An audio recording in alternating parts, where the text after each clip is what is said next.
It's Aspire UCS again, offering more sound advice with our top tips.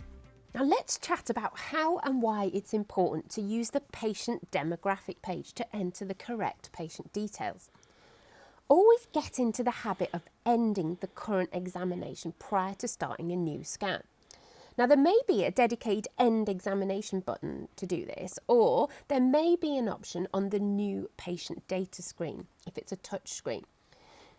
In critical or urgent cases such as point of care ultrasound scans where every minute counts, there may not be time to add patient details, or perhaps the patient details are still unknown.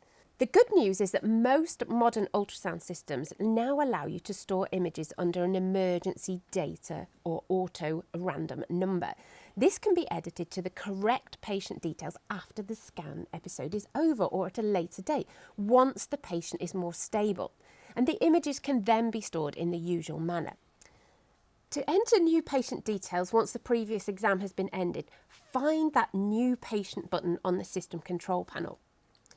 Now, ideally, you should enter the unique patient number for your particular practice organisation so that the patient is traceable and can be associated with a patient file. Now enter the client's last name, and of course we need to input the name of our patient.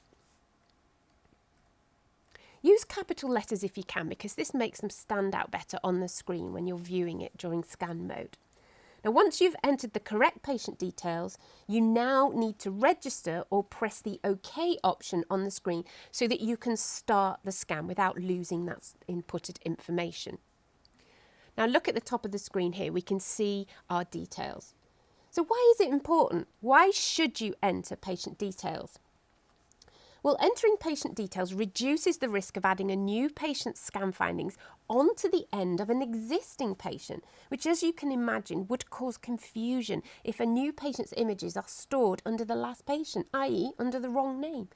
This also makes it impossible to search for the new patient if you need to restart their exam or perform a follow-up scan on the same day.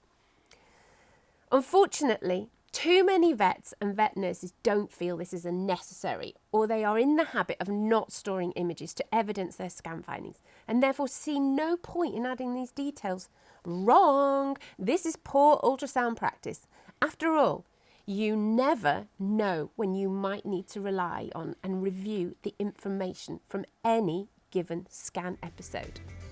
I hope you found that Aspire UCS Top Tip useful.